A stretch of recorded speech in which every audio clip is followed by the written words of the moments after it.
So awesome.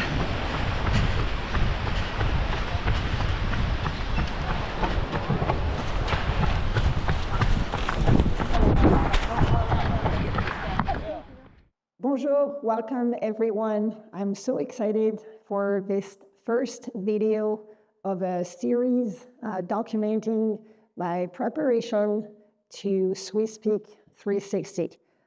Just a bit of information, Swiss Peak 360 is an ultra trail race in Switzerland. It's roughly 225 miles with about 86,000 feet of vertical gain.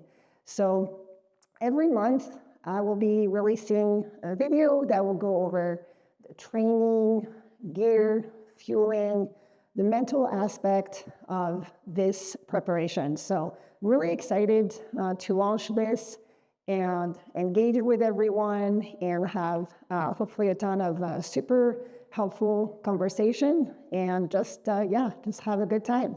So let's dive in. So with Swiss Peak 360, really the approach is to go all in, and that's kind of how I like to lead things in my life. And to give a little bit of context, so I really decided to try to be the best ultra runner, get the best out of myself. Pretty recently, so it's really 2 years ago, I made the decision to give my best effort to ultra running. Before that, I was still in between a lot of lifting. I had picked up ultra running and I had done quite a few ultra events, but I was still in between the two and even entertaining getting into Spartan or high rocks events, things that blended lifting and ultra running. But really, it's kind of the way I like to do things is to really get obsessed and go all in. So what that entailed is a few things. So first, I did make the decision to prioritize running over lifting, and then one of the crucial aspects was to hire a really good coach. And so I decided to invest in training with Jason Coop. Some of you might know him, and if not, he's really one of the best, if not the best coach in mountain ultra running. So I'm very grateful for the opportunity. And then it just gives me the confidence to know that all the time and effort that I'm putting on training, I know where I'm going and I can follow the solid plan. Those were really the two main shifts in going all in. And then also the preparation for Swiss Peak is more of almost a 2-year preparation. So last year, in view of this big objective that I had shared with Jason, my coach, I decided to really focus on big mountain runs and mountain races. So I did one of the main training last year was to do Cascade Crest and Tinaway 100, so those two back-to-back mountain run. So I figured that if I could do those two back-to-back, which are two pretty challenging, very challenging mountain ultras, some of you may know them, they're both awesome races that I recommend, then that would give me the confidence and know that I'm on the right path to try to do Swiss Peak this year. So that's kind of the context I wanted to give. So now let's get into 2024 and look at kind of what's happened and what the preparation looks like starting this year. So over the winter and spring, we really focused on a lot of speed work, which is to increase the fitness over the winter, and then some volume, but nothing over 4 hours. And then another crucial aspect of the preparation is to do training races. So those are just a great opportunity to just practice what I learned in training Practice really makes perfect. And one of the things that really been key working on with my coach is to never do anything in a race that I haven't practiced in training. So practice during the training, and then do those events, training events, to confirm that we're on top of the training, and also see what we can learn, and whether the takeaways from each event to try to improve. As far as those events, I did in February, I did Running Up for Air. It's an awesome race, actually it's a fundraiser. I've always done all the Running Up for Air events when I was in Colorado, and here in Montana, we have a Running Up for Air in Missoula. And again, it's a great event. Really recommend them. Plus, it's for a great cause. It's really also a great way to challenge yourself. So I picked the 12-hour challenge, which is to go up and down a mountain as many times as you can for 12 hours. And that was a great effort. So I was able to do 10 laps, but overall it was about 38 miles and about 17,000 feet over. So just a great, solid training day. And that went well. And actually over the winter, talking about kind of what I did to invest in my training and giving my best is actually right behind me. I did get the Nordic track, the one that goes up 40%, and just living in Montana or in those states where you can't really get out there outdoors, it was really the best tool when you have those mountainous mountain events with a ton of climbing. So really, you kind of have to kind of put in the work and get that vert in no matter what. So just a great tool. And yeah, I was really happy with how Running Up for Air went. And then right after Running Up for Air, I decided really the weekend after to meet some of my friends in Salt Lake, super strong runners. Was still not really recovered, but I figured it would be just a great way to challenge myself. And I think that running with much stronger people is the best way to improve.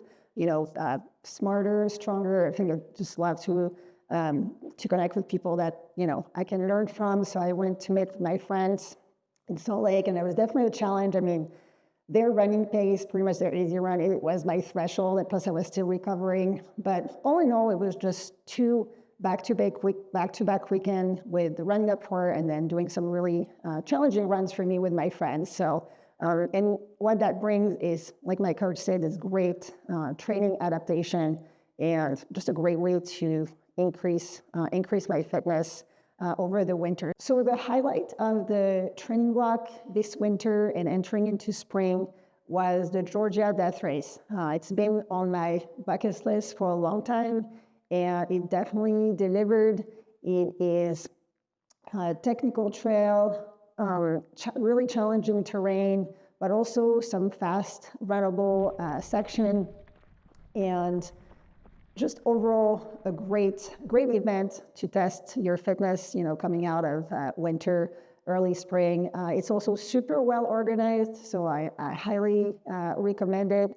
If any of you, West Coast runner, wonder if it's tough enough, and definitely it's got some very steep climbs, and just the event in general is very challenging. So it definitely delivered. It is a tough race, and ahead of any race, I always put together a very detailed plan with my coach that hopefully we can execute. Obviously, nothing is ever granted in ultra, and there's tons of challenges and surprises, so just having a plan is always really helpful, because things can definitely get sidetracked very quickly. So the plan was, I have a few things that I always go over, which is pace, gear, fueling, and just a mental strategy. So that was kind of a plan that I tried to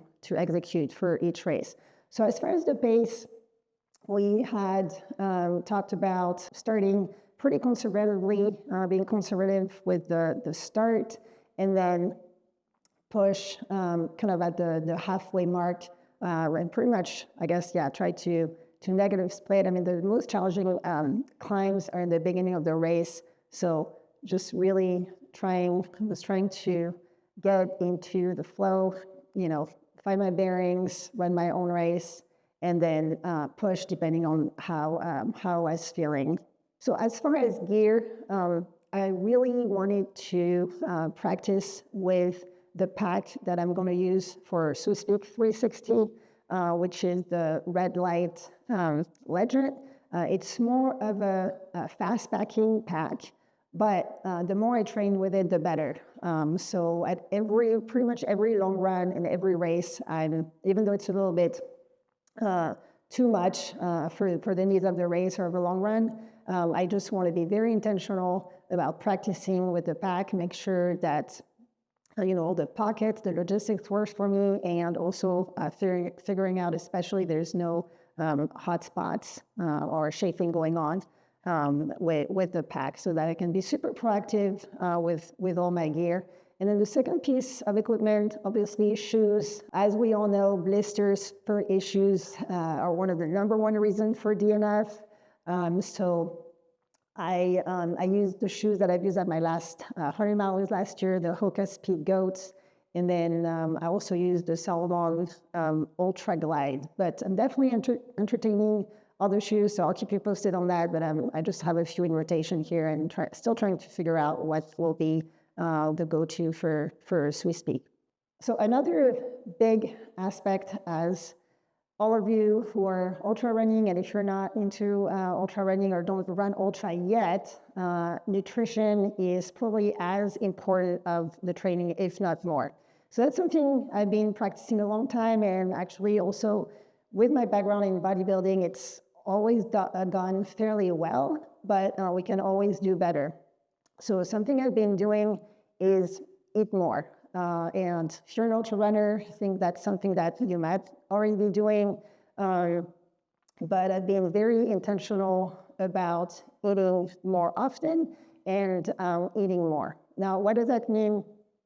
So I have the strategy with fueling is, so I bring with me all the sweet type fuel, so your gummies, gels, my drink mix, I bring with me, and then I use the aid station for savory, salty type snacks like quesadillas, cheesy tortillas.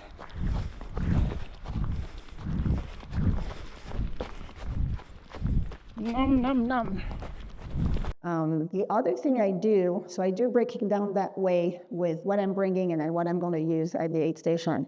And then what I also do, and that's something that my coach taught me, is to make a list of 10 items that I really stick with. So I practice with those 10 items. That's what I eat during races. So it's just a variety of items so that I don't run into flavor fatigue. So this way, if I get tired of something, I immediately have something else I can fall on. And always make sure that those items are going to be, of course, available on course. It's not always the case, but there's always something similar. So if it's not a quesadilla, it's a pancake. I mean, white starch usually are the go-to, potatoes.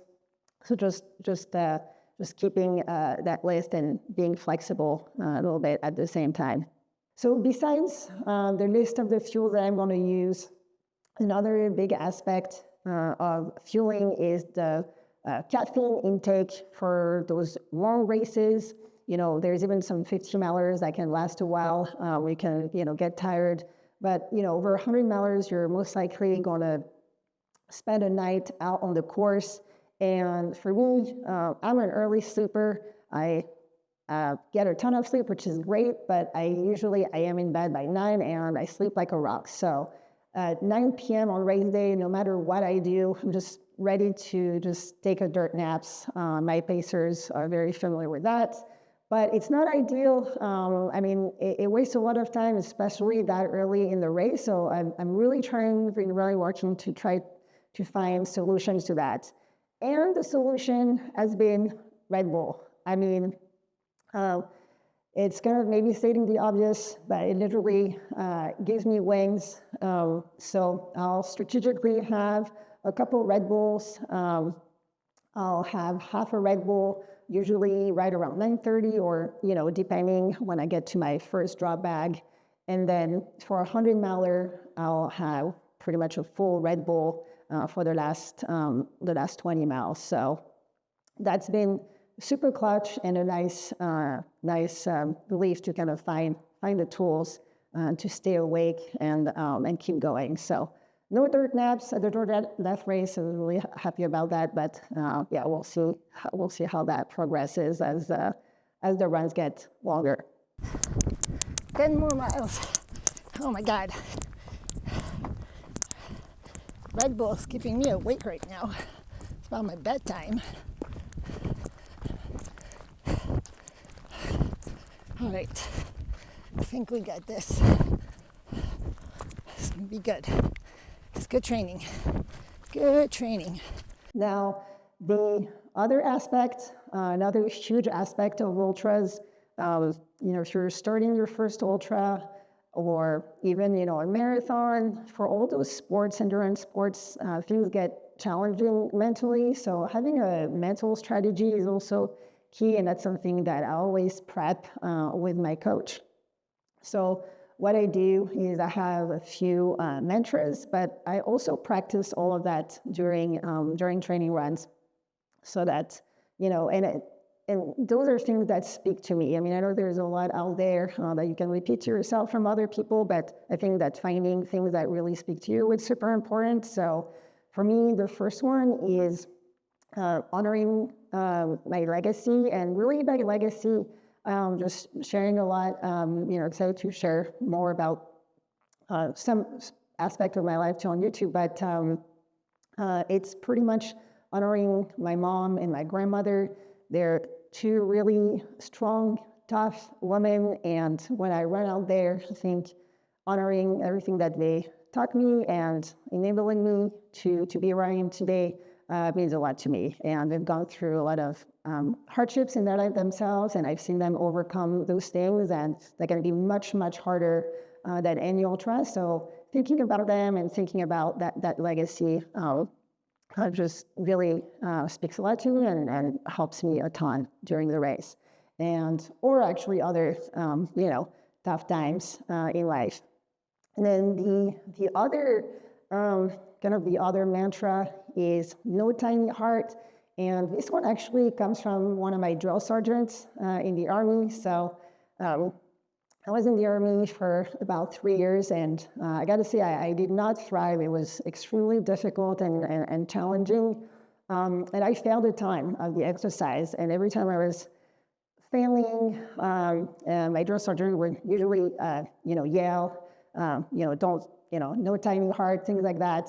And I mean, that really speaks to me. Eventually, all it means is, just give your best, have a full heart, and just give it your all. So really, those two I've spoken to me over the years, and they're definitely a big part of the ultra race training and leading up to Swiss Peaks. And then the last part of the plan are the goals at the race, or what I want to be improving on. So I can be really intentional about what I want to improve. And for the Georgia Death Race, and for all the upcoming races I have before Swiss Peak, was to minimize my time at the aid station. So if you run ultra, or again, if you're just starting and checking out this content, thank you so much. Actually, the aid station can be a huge time suck. They're pretty awesome. There is the volunteers, which is such a great community, and there's just amazing people. And then you also have, they make all those amazing pancakes and quesadillas, and they're comforting. And then, you have all those choices of snacks, which, again, having that list of food really comes in clutch that I talked about before. But yeah, so those aid stations, and then you have seats, so you can just really hang out and, just lose a lot of time. I mean, it's fine, if you're just want to take in the experience. You're not too in a rush. You're not worried too much about the cutoff time. Certainly, enjoy the aid station. But yeah, I'm definitely trying to, get, to the finish line as fast as possible, get the best out of my performance out there. So minimizing that aid station time was very intentional. So my goal was not to spend more than 1 minute at the aid station. So with that, I have actually a strategy to get to the aid station, and I'll talk to about that, in other videos. But aid station strategy is a real thing, and then if you watched already videos and a lot of the elites, or I'm sure get a pretty solid plan with your crew and pacers. So yeah, so being intentional. So that was a big aspect as far as what I wanted to improve. You don't need to have too many. So for me, that was my one goal to work on for the race. So how did the race work out? So things went really well. It's like I said, it's not always the case in ultras. Things can go sideways, but I'm really pleased that I was able to execute the plan, and things went really smoothly. I got into a good pace in the beginning, not too slow, not too fast, and then I had great energy. It just felt great the entire time. So things were really dialed in, and I was able to execute the plan, and all those things that I worked on, kind of everything come through. So it's one of those days, they don't always happen, but when they happen, it feels really good. And so that was a great confidence booster. So now, after a race, though, there's still, I do takeaways. I talk about takeaways with my coach. So usually it's, what went well, but also, what things can we do better? So as far as what went well, again, nutrition, gear was base, the mental was there, so that all went along really well. But the one thing that this upcoming training block and something that I'm really going to focus on is the downhill. I'm just super slow on the downhill, and as soon as it gets technical, I feel like I lose a lot of time, and yeah, I just get frustrated, but it's okay. I mean, it takes practice, and so that's really one aspect of the training that I'm really gonna own in, and just have a plan to get better. So what's next? Spring started here in Montana, and talking about improving the downhill. I am able to get out on technical trails. So we're going to go out 1 to 3 times a week, specifically going to get out on technical, challenging terrain. So improve the downhill speed and get more comfortable on all those technical terrain. And then I have, as far as training, we're going to keep doing a lot of speed workouts still into the spring, and the runs are going to get longer, so volume will certainly increase quite a bit. And then, as always, I'm going to incorporate some training events and then longer training runs where, again, I can practice and really dial in things for Swiss Peak. So as far as races, I'm going to do the Whitefish half marathon. So that's more of a speed workout.